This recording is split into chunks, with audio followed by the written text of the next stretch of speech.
साल भर पहले जब दुनिया कोरोना महामारी की पहली लहर झेल रही थी, तब सभी को सिर्फ एक चीज का बेसब्री से इंतजार था, वो थी वैक्सीन। वैज्ञानिकों की दिन रात की मेहनत के बाद अब आखिरकार दुनिया भर में कई तरह की कोरोना वैक्सीन उपलब्ध हैं, जो कि कोविड-19 पर प्रभावी होने को लेकर अलग अलग तरह के दावे करती हैं। भारत में भी टीकाकरण अभियान साल 2021 की शुरुआत से जारी है, लेकिन 3 महीने बाद ही वैक्सीन की कमी की खबरें आ रही हैं। कई राज्यों ने इस कमी को दूर करने की गुहार केंद्र सरकार से लगाई है, लेकिन केंद्र सरकार ऐसी किसी भी कमी से इनकार कर रही है। ऐसे में कई सवाल उठ रहे हैं, क्या वैक्सीन की वाकई ही कमी है? वैक्सीन निर्माता क्या कहते हैं? भारत टीकाकरण के अपने लक्ष्य से पीछे क्यों चल रहा है? अब एक नजर डालते हैं उन सभी सवालों पर जो वैक्सीन को लेकर अमूमन देश में उठ रहे हैं। पहला सवाल, क्या देश में वैक्सीन की सचमुच कमी है? पिछले कुछ दिनों से कुछ राज्यों में वैक्सीन की कमी और आपूर्ति में बाधा से जुड़ी खबरें सामने आई हैं, जिस पर भी हम नजर डालेंगे। आपको बता दूं कि महाराष्ट्र, छत्तीसगढ़, हरियाणा, आंध्र प्रदेश, तेलंगाना और ओडिशा ने वैक्सीन की सप्लाई में कमी की शिकायत की है। वहीं इस समस्या और उन सवालों के ऊपर राज्य सरकारों ने भी अपना पक्ष रखा है।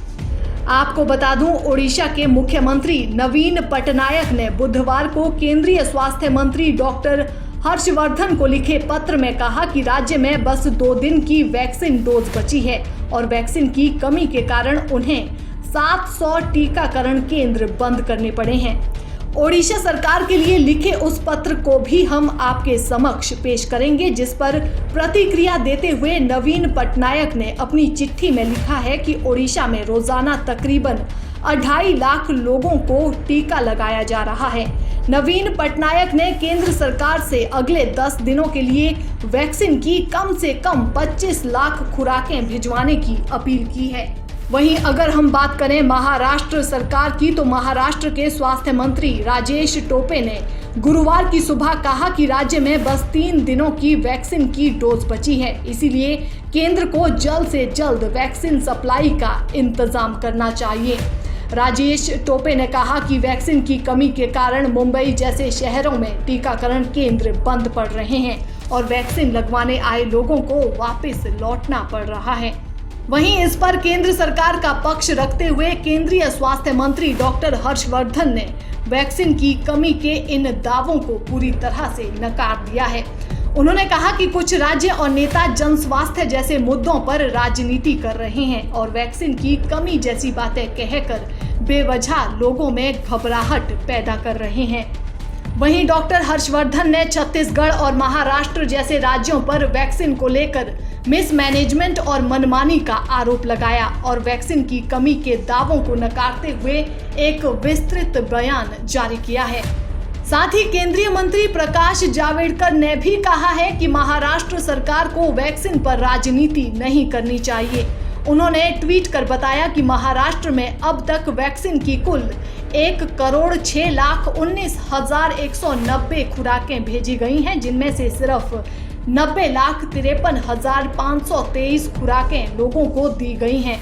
उन्होंने कहा कि राज्य को 7,43,280 वैक्सीन भेजी जानी अभी बाकी है और 23 लाख खुराकें अब भी महाराष्ट्र के पास है।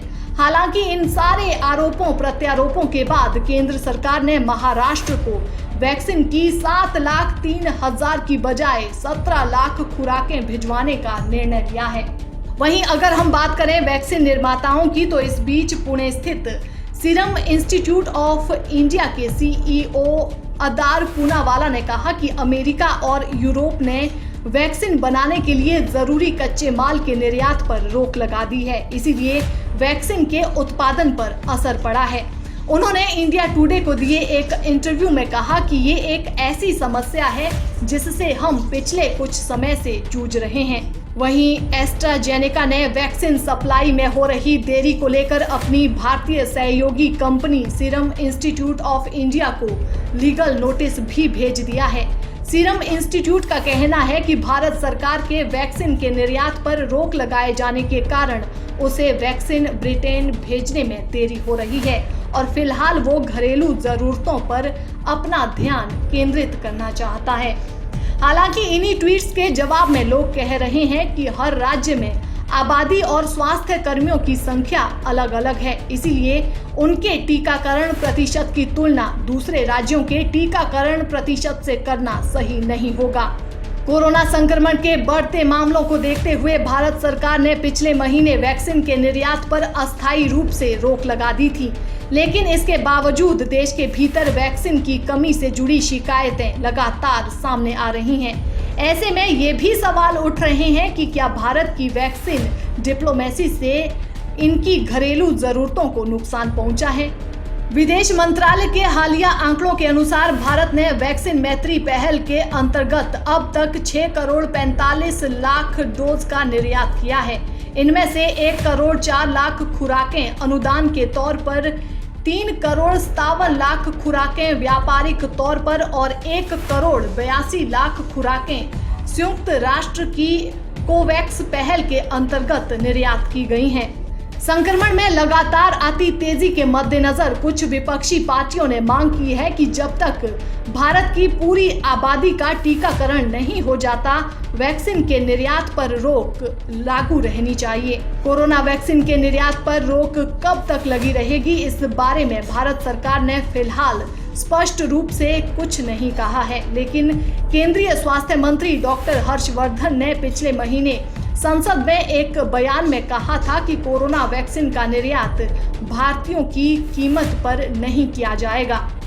भारत में फिलहाल सिर्फ 2 वैक्सीन को मंजूरी मिली है। सीरम इंस्टीट्यूट ऑफ इंडिया और ऑक्सफोर्ड एस्ट्राजेनेका की कोविशील्ड और भारत बायोटेक की स्वदेशी कोवैक्सीन। सीरम इंस्टीट्यूट महीने में वैक्सीन की तकरीबन 6 करोड़ 5 लाख खुराकें ही बना सकती है। उसे कोवैक्स कार्यक्रम तहत नियम आय वाले देशों को भी वैक्सीन की 2 अरब खुराकें पहुंचानी है।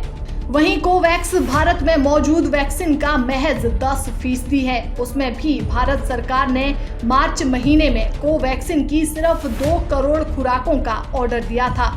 दोनों ही कंपनियों ने वैक्सीन का उत्पादन बढ़ाने के लिए भारत सरकार से मदद मांगी है। वहीं भारत सरकार ने जुलाई 2021 तक लोगों तक वैक्सीन की 50 करोड़ खुराकें देने का लक्ष्य रखा है, जिसे पूरा कर पाना तेजी से फैलते संक्रमण को देखते हुए चुनौतीपूर्ण नजर आ रहा है। वैक्सीन से जुड़े इन तमाम विवादों के बीच अब एक और सवाल जोर शोर से पूछा जाने लगा है। फ्री मार्केट और फ्री इकोनॉमी होने के बावजूद भारत में फाइजर, मॉडर्ना और जॉनसन एंड जॉनसन की वैक्सीन को एंट्री क्यों नहीं मिली है, ये सवाल खुद केंद्र में काबिज भारतीय जनता पार्टी के सांसद भी पूछ रहे हैं। भाजपा नेता सुब्रमण्यम स्वामी ने ट्वीट कर कहा है कि वो दूसरी कंपनियों की वैक्सीन को भारत में लाने का मुद्दा स्वास्थ्य और परिवार कल्याण मंत्रालय की स्टैंडिंग कमेटी की बैठक में उठाएंगे। एक अंग्रेजी अखबार में छपी रिपोर्ट के अनुसार कोविड वैक्सीन से जुड़ी भारत की सब्जेक्ट एक्सपर्ट कमेटी ने 24 फरवरी को रूस में बनी स्पुतनिक वी को आपातकालीन इस्तेमाल की मंजूरी देने से इनकार कर दिया था। कमेटी ने भारत में स्पुतनिक वी का ट्रायल कराने वाली फार्मा कंपनी से और डेटा साझा करने के लिए कहा था। हाल ही में रूसी विदेश मंत्री सर्गेई लावरोव भारत दौरे पर थे और जब उनके स्पुतनिक वी को भारत में मंजूरी न मिलने से जुड़ा सवाल पूछा गया तो उन्होंने कहा कि ये फैसला दोनों देशों की ड्रग रेगुलेटर कंपनियां मिलकर ही लेंगी। अमेरिकी फार्मा कंपनी फाइजर ने भी भारत में अपनी वैक्सीन की मंजूरी के लिए अर्जी दी थी, लेकिन कमेटी ने इससे अतिरिक्त डेटा मांगा, जिसके बाद कंपनी ने अपनी अर्जी वापस ले ली थी। मॉडर्ना और जॉनसन एंड जॉनसन ने फिलहाल भारत में मंजूरी के लिए अर्जी नहीं दी है। हालांकि बढ़ते संक्रमण और वैक्सीन की कमी की खबरों के बीच भारत क्या दूसरी वैक्सीन को मंजूरी देने के बारे में सोचेगा या फिर नहीं, इस बारे में अभी आधिकारिक तौर पर कुछ नहीं कहा गया है।